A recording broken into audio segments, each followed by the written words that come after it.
Apreciados oyentes, muy buenos días. Esto es Reflexiones Matinales Llave de David. Agradecidos a nuestro Padre Eterno por permitirnos una mañana más compartir de su santa palabra con cada uno de ustedes, pidiéndole la presencia del Espíritu de su unigénito Hijo, y que su Santo Espíritu pueda estar en nuestros corazones, nos inspire con sabiduría y entendimiento. El tema de hoy se titula He pecado contra el cielo y contra ti, y ya no soy digno de ser llamado tu hijo. El texto bíblico lo encontramos en el libro de Lucas, capítulo 15, versos 23 y 24, que dicen: Y traed el becerro gordo y matadlo, y comamos y hagamos fiesta, porque mi hijo muerto era, y ha revivido, se había perdido y es hallado. Y comenzaron a regocijarse. El hijo menor, que pidió a su padre que le diera su porción de la herencia, deseaba separar sus intereses de los de su padre y manejar su parte según su propia inclinación. El padre aceptó esta petición, y el hijo egoístamente se apartó de él, a fin de no sentirse molesto con sus consejos y reproches. Pensaba que sería muy feliz cuando pudiera emplear su parte de la herencia de acuerdo con su propio placer, sin sentirse coartado por las advertencias o las restricciones. El hijo egoísta fortaleció su espíritu rebelde y ególatra, con la idea de que le pertenecía una parte de la propiedad del autor de sus días. Exigió esa parte cuando en justicia no podía pedir nada ni debiera haber recibido nada. Después que el egoísta hubo recibido el tesoro del cual era tan indigno, se alejó como si hasta quisiera olvidarse de que tenía padre. Despreció la restricción y se decidió plenamente a obtener el placer del modo y de la manera que mejor le pareciese. Después de haber gastado en sus complacencias pecaminosas todo lo que su padre le diera, se produjo una hambruna en el país, y se sintió aferrado por la necesidad. Entonces comenzó a lamentarse por su conducta pecaminosa y sus placeres extravagantes, porque se encontraba desprovisto de todo y necesitaba los medios que había dilapidado. Se vio obligado a descender de su vida de satisfacciones pecaminosas al oficio degradante de porquerizo. Después de haber caído hasta el fondo, pensó en la amabilidad y bondad paternas. Entonces sintió la necesidad de un padre. Por su propia culpa se encontraba sin amigos y sufriendo privaciones. Su desobediencia y pecado habían dado como consecuencia que se encontrara ahora separado de su progenitor. Pensó en los privilegios y bondades que los jornaleros de gozaban libremente, mientras él, que se había alejado de la casa de su padre, perecía de hambre. Humillado por la adversidad, decidió volver a él y confesar humildemente su falta. Era un pordiosero que carecía de ropas confortables y aún decentes. Estaba arruinado por causa de las privaciones y lánguido por el hambre. Cuando se encontraba a cierta distancia de su hogar, su padre vio al vagabundo decaído, y lo primero que hizo fue pensar en aquel hijo rebelde que le abandonara años antes para entregarse a una vida de pecado sin restricción.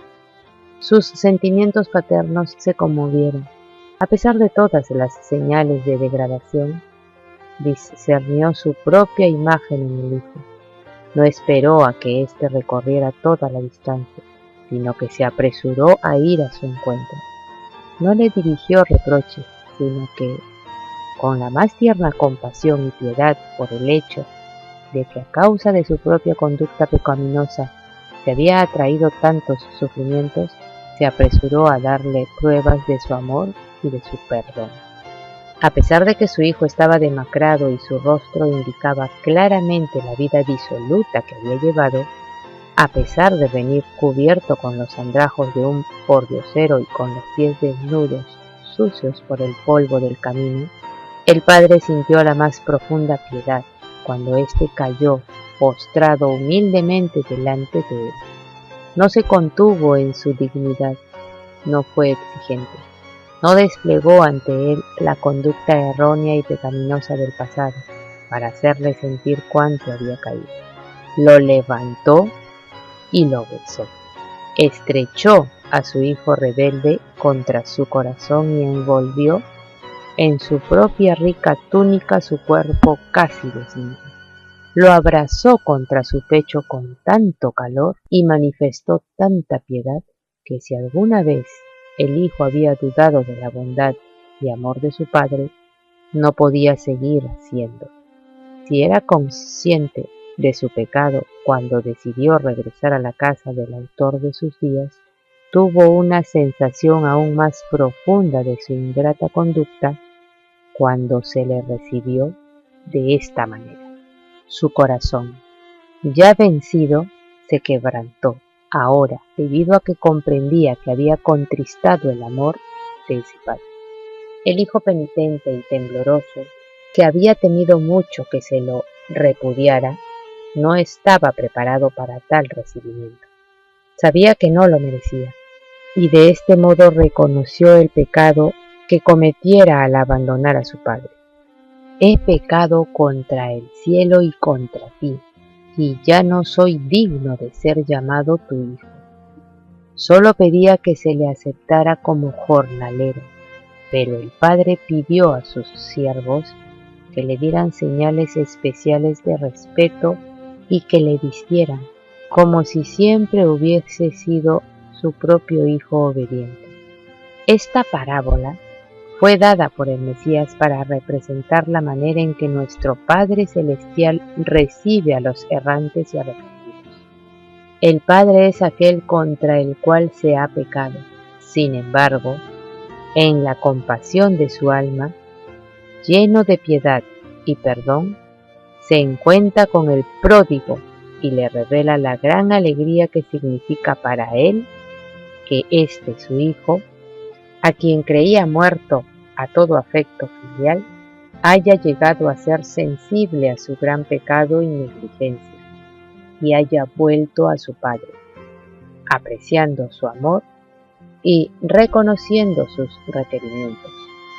Sabe que el Hijo, aquel que se había entregado a una vida de pecado y que ahora está arrepentido, necesita de su piedad y amor.